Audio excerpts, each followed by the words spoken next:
Innal hamdalillah nahmaduhu wa nasta'inuhu wa nastaghfiruh wa na'udzu billahi min shururi anfusina wa min sayyiati a'malina may yahdihillahu fala mudhillalah wa may yudlilhu fala hadiyalah.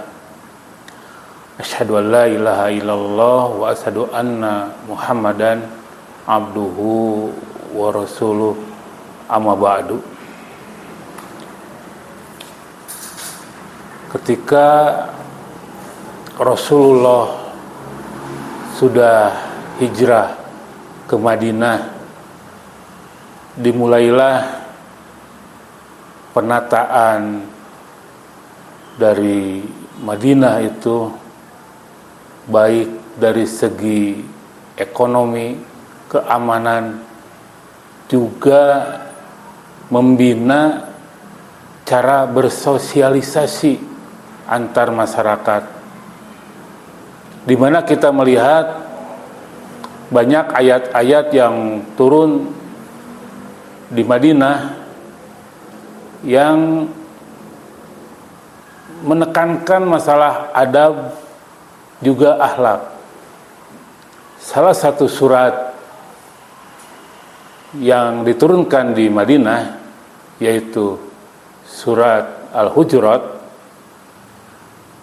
Kita bisa melihat bagaimana dari awal mengenai tatanan sosial, bagaimana kita bersosial, berhubungan dengan sesama.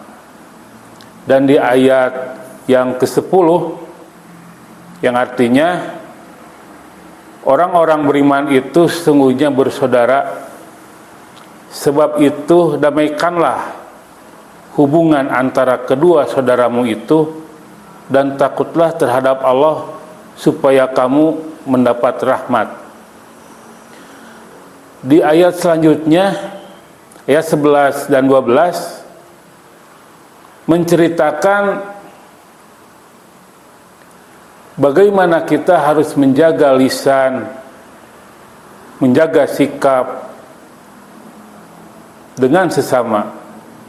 Misalkan di ayat 11 yang artinya, wahai orang-orang yang beriman, janganlah sekumpulan orang laki-laki merendahkan kumpulan yang lain. Boleh jadi yang direndahkan itu lebih baik dari mereka. Dan janganlah pula sekumpulan perempuan merendahkan kumpulan lainnya.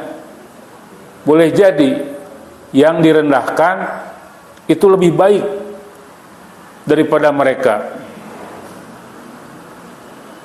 Dan janganlah kamu suka mencela dirimu, dan jangan memanggil dengan gelaran yang mengandung ejekan. Seburuk-buruk panggilan adalah panggilan yang buruk sesudah iman. Dan barang siapa yang tidak bertobat, maka mereka itulah orang-orang yang zalim. Di sana diterangkan ada beberapa sikap. Yang pertama, merendahkan orang atau suatu kelompok terhadap kelompok yang lain. Yang kedua, mencela diri sendiri. Bisa jadi dia merasa rendah diri sehingga menghina golongannya sendiri. Yang ketiga, memanggil dengan gelaran yang buruk.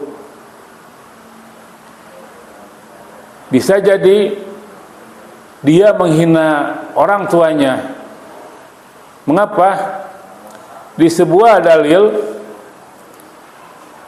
Rasulullah menerangkan, janganlah memaki orang tuamu. Lalu seorang sahabat bertanya, apakah mungkin seorang memaki orang tuanya sendiri? Lalu Rasulullah menjawab,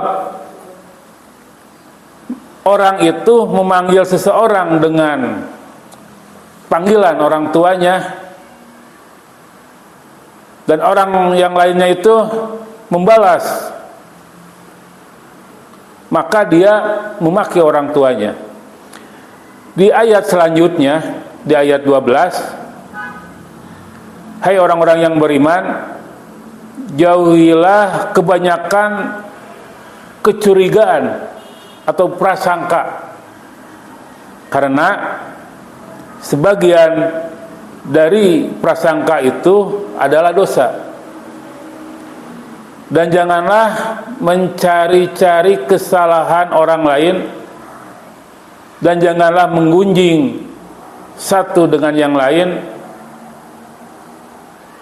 Apakah seorang di antara kamu suka memakan daging saudaranya yang sudah mati? Maka tentu kamu akan merasa jijik, dan bertakwalah kepada Allah. Sesungguhnya Allah Maha penerima tobat dan Maha penyayang. Yang keempat, hal yang buruk, faktor yang merusak kesatuan masyarakat, yaitu kita berprasangka atau berburuk sangka, suuzon, prasangka, di mana kita banyak memberi kebencian, padahal hal itu belum tentu benar adanya. Yang kelima, yaitu memata-matai dan mencari kesalahan orang lain, di mana kita sering melihat banyak orang yang sengaja untuk mencari-cari dan mengunjingnya juga. Yang keenam, yaitu ghibah atau mengunjing, di mana hal ini bisa membuat perpecahan antar masyarakat. 6 hal tersebut haruslah kita hindari, dan andai kita melakukannya, segeralah bertobat. Demikian yang bisa saya sampaikan. Tutup dengan doa, Rabbana atina fid dunya hasanah wa fil akhirati hasanah wa qina azabannar. Assalamualaikum warahmatullahi wabarakatuh.